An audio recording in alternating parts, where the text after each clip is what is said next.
Bashem Yahushai, Bashem Pakwadash, Barakatha Yahweh, Barakatha Yahushai, Barakatha Yahweh, Barakatha Yahushai, Barakatha Yahweh, Barakatha Yahushai, Bashem Pakwadash. And we give double honors to our apostle elders, which are the apostle elders at Great Millstone, which feed us with knowledge, wisdom, and understanding through the power of Yahbashim Yahushai. We're in the last days, 2021, which is showing itself to be the hastening, the coming of Yahbashim Yahushai. All right, the times we're living in are beautiful. We're in a time of unleavened right now also too, and we see things that are taking place that are showing us that it's getting close. Hey, shalom to you brothers on the comment board. I can see it on the screen, so I got a position where I can see you brothers, man. Shalom to you brothers.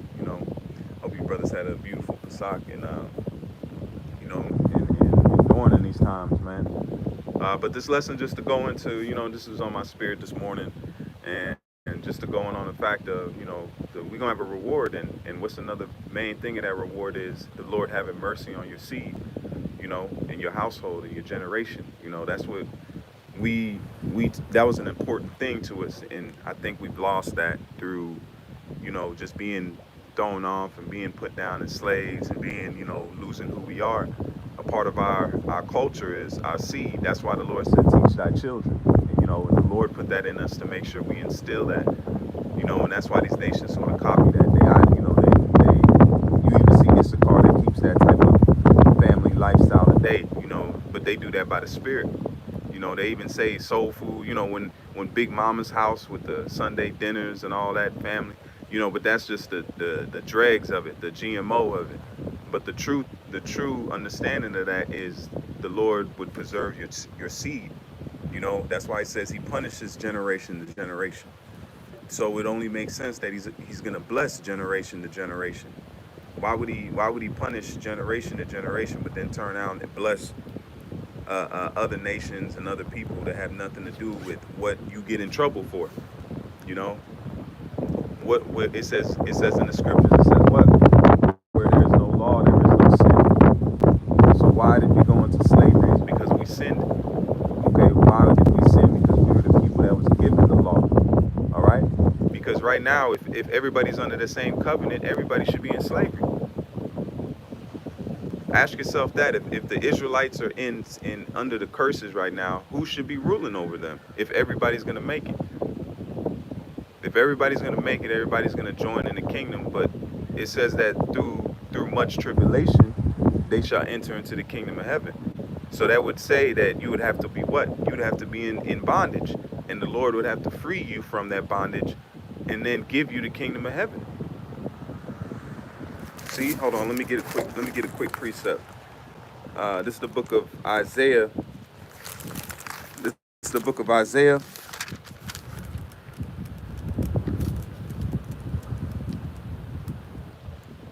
This is Isaiah 1 and verse 3, and it says, the ox knoweth his owner, and the ass his master's crib, but Israel doth not know, my people doth not consider. So that's showing you that Israel is going to be lost in the time. We're not going to know who we are. We're not going to know who our power is. So they would have to be brought back and given back who they are, man. Because they what? And let's keep going. It says, sinful nation, a people laden with iniquity. And what's iniquity? Sin. How are they the people laden with iniquity? Because they're the ones that was promised. The promise that was given to Abraham, Isaac, and Jacob. And it says, a sinful nation, a people laden with iniquity. And hey, let me know if you brothers can hear me. I don't know if the wind is blowing too much. It's starting to get down. But just you brothers, let me know if the sound is coming through on the mic. Baba Kashab. Because I know it's blowing, so. Hey, Shalom, Holland. Hey, you brothers, let me know if you can hear me okay on the comment board.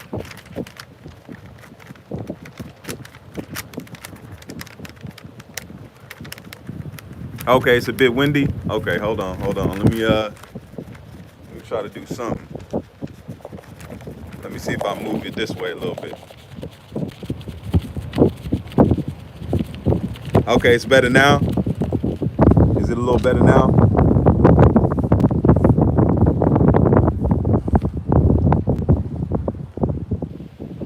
I try to get closer if possible. But yeah, the point of it is that you see what's taking place right now is the Lord redeeming his people. So if everybody was supposedly getting ready to taste of the promises of the Lord, then who is he going to redeem? He's going to redeem the ones that's under that curse, man. So how is it that Esau going to make it, but he's the one oppressing? He's not the one under that curse, and he's not the one that needs that salvation. So that's how you got to add it up, man. And it says, verse 5, why should ye be stricken any more? He will provoke more and more. The whole head is sick and the whole heart is faint. And that's exactly what we're saying by that, man. We're telling our people, look, you have been beaten by the Lord, man. You caught the ultimate L, man. Salakia. We gonna get it, man. But that's what we saying to Jake, man. That you caught the ultimate L. Okay? So now you being bought back by the blood of Yahushua and to come back to who you are. All right? And this is the book of Isaiah 2 in verse 5. It says, O house of Israel. That's talking about the house. It says, O house of Jacob, come ye, let us walk in the light of the Lord. That's this truth. The light of the Lord is this truth, man. That's what you're seeing taking place right now on the planet Earth, is the light of the Lord shining, man. And you see people waking up. You see all these celebrities waking up. You see these stars waking up. You see these different people that walked in different religions waking up, man. That's the light of the Lord shining. What does Matthew 5 say? Let candle shine before men that they may see your good works, man. All right. And it says, therefore thou hast forsaken thy people, the house of Jacob, because they replenished from the east and are soothsayers. That means they jumped into witchcraft. And you seeing it now with the guy that released those shoes. Those guys that released those shoes is nothing new, man. There's nothing new under the sun. He's just soothsaying. He's just one of those guys coming back from back in the ancient world that was committing wickedness in Israel, man. And now he's being able to get a platform to be able to push that out there. Let me read it one more time. This will back it up. This is Isaiah 2 and verse 6. Therefore, thou hast forsaken thy people, the house of Jacob, because they be replenished from the east and are soothsayers like the Philistines. And what's the modern day Philistine? Is this man Esau? We know the Philistines and the Hamites in Africa, but the rulers right now in the stead is Esau. Because what does Esau go after? Babylonian gods, man. All right? Baal, Molech, these are Babylonian deities that he's just recycling, man. All right, so it's nothing new. Just like they were doing it in the ancient world, you see them doing it now. All right, I hope it's coming through on a speaker's good. I'm gonna try to get close as possible. And it says,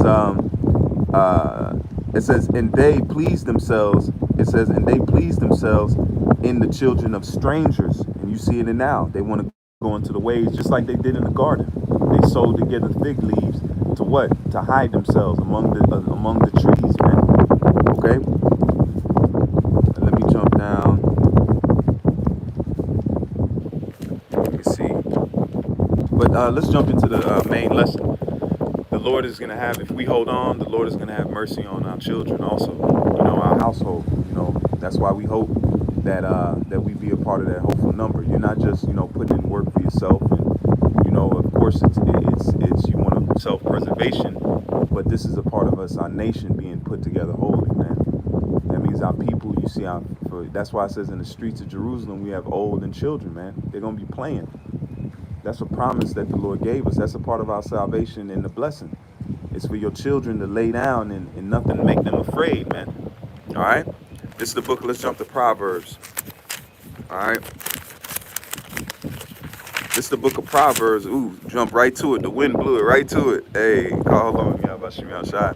This is Proverbs 21. This is Proverbs 11 and verse 21. And it says,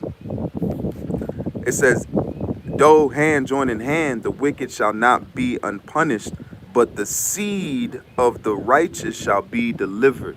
See that? So it says he's going to deliver the seed of the righteous. And what's the main seed? Abraham, Isaac, and Jacob. And it's going to transcend to, if we be those men and we believe that we are of the children of Israel, that's going to transcend unto us. That's going to give unto us. We're going to be promised that. And what was Abraham promised? He said he's going to make his seed the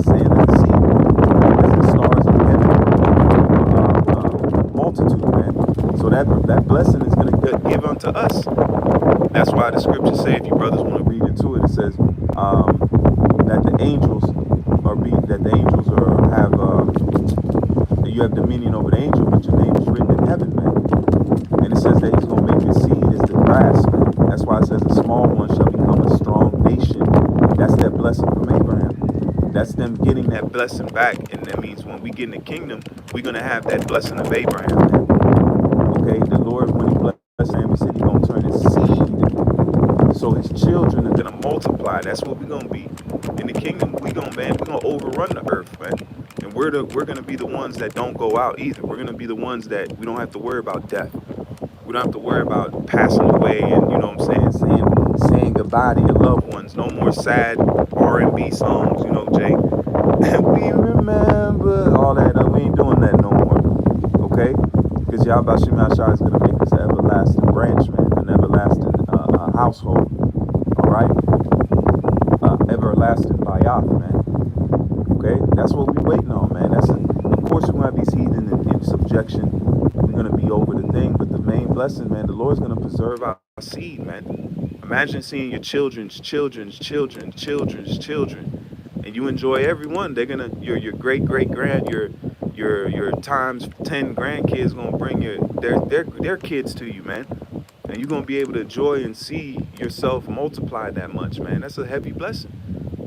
It don't matter about riches. Money can't buy that, man. I don't care how much gold you got. You can have a ton of gold, but you can't buy one's life into the world, man. You can have $1 trillion, but you can't add one life to a child's life, man. That's the blessing. That's the Lord said he's going to keep us, and he's not just going to let us live. He's going to let us see our children live, man. That's a blessing right there. Why you think a father looks at his son and he wants his son to be great, man? Because that's a piece of himself being elevated. Look at some of these, look at, what's his name? He plays for the Warriors, you know, the three-point shooter. His name escaped me. That's why I don't keep up with it. But look at him, man. He outdid his father, man. And his father is happy about that, man. That's what you see taking place now. The Lord is gonna make us. He's gonna make us enjoy the fruit of our labors, man. And that's your seed. That's your children. He's gonna make you enjoy that beyond measure, man. All right, now you don't enjoy your children. You gotta send them to the murderer, man. You know. But let's keep reading. This is Proverbs. Let's jump to Jeremiah real quick.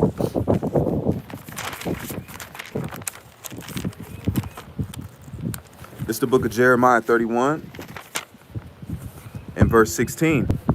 And it says, this is Jeremiah 31 and verse 16. The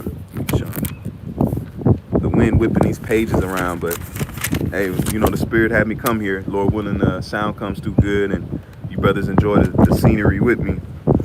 This is Jeremiah 31 and verse 16. And it says, thus saith the Lord, refrain thy voice. It says refrain. This is a heavy scripture right here, man. It's Jeremiah 31 and verse 16. And it says, thus saith the Lord, refrain thy voice from weeping and thine eyes from tears, for thy work shall be rewarded. Understand that, Akim. If you out here doing the labor and truth and sincerity, honesty, and faith, the Lord said it. Don't cry and be sorrowful. He's gonna reward, man. He's gonna reward. What he told us he gonna do, he's gonna do it to the max, man. Nothing's gonna lack from the Lord's promise. Look at the way these waves, look at the way the air is. Look how precise the trees are, man. These trees will grow. When that seed of that tree falls on the ground, it's gonna grow exactly like the Lord told it to, man. Precisely. It's not gonna, even a deformity in the tree is how the Lord wants it to be, man. A knot that's in that tree, the Lord put that knot there, man. It says a sparrow does not fall unless the Lord anoints it, man. It makes it so. So that's what we come into, man. Everything is gonna be precise. Everything is gonna be exactly how the Lord said it, man. We're gonna be multiplied beyond measure, and we're gonna see the downfall of our enemies beyond any time you've ever seen in history, man. Just like the elder Kazaki of Mississippi said, he said, look, we're gonna receive power, man, because we're gonna give unto them double, man. Just like they took us down with the Gatling gun and their blessing, we're gonna use our power, man. And our power is gonna be in righteousness, man. You know, we're gonna do that for the glory of the Lord. Esau did that for his glory of his pride. That's why he's doing it now. He's not using the Lord's blessing to glorify the Lord. He's using the blessing against the Lord. That's what he's trying to do. He's trying to use the blessing against the Lord. He's trying to use the sword against the one that gave it to him. So we're going to use our power to glorify the Lord, man. And I pray and hope that, that time is closely approaching, man. Because this world seems to think that it's nothing. No, you have to worry about no consequences for everything all right? I seen a comment, but this world seems to think that there's no consequences for their actions, man. Okay, so the Lord is going to show them that there is consequences for that, man. And he says, thou art my weapon, thou art my battle axe, my weapons of war, man. All right. So let me read this. Let me finish this. And it says, Deuteronomy 31 and verse 16. And it says, thus saith the Lord, refrain thy voice from weeping and thy eyes from tears, for thy work shall be rewarded, saith the Lord, and they shall come again from the land of the enemies. And what's that? Your children. All right. And it says, hope. It says, and there is hope in thine end, saith the Lord, that thy children shall come again to their own border. That means the land of Israel.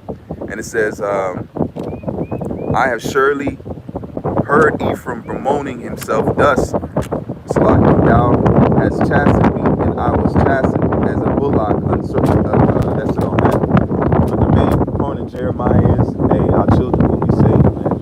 And they're going to be returned to their borders. And we are the children of Abraham, Isaac, and Jacob. So we're going to be returned ourselves to the border, because the Lord promised that to our foreparents, man. He promised that unto Abraham and Isaac and Jacob, that he was going to return us to our border. Hey, the wind blowing now.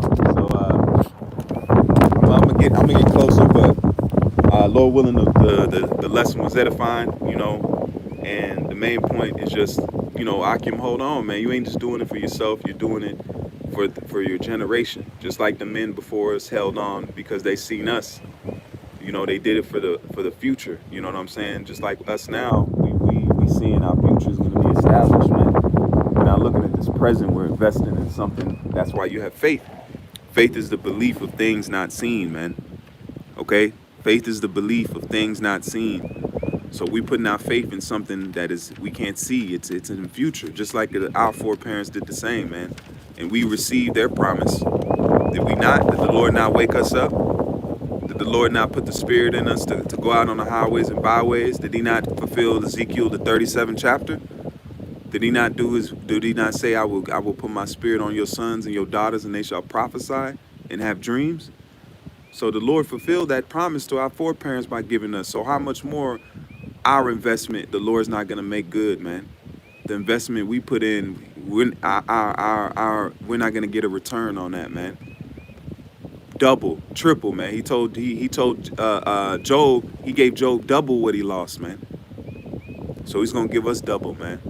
And he's gonna give us the pleasures of his heart, man.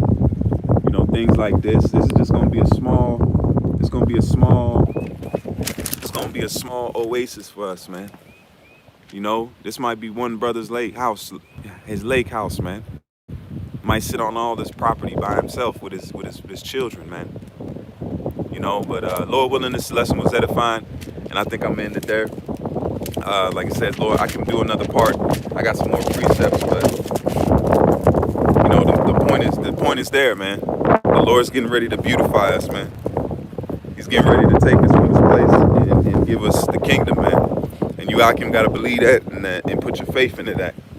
Our end is not to be dishonored, man. It's to be honored beyond measure, man.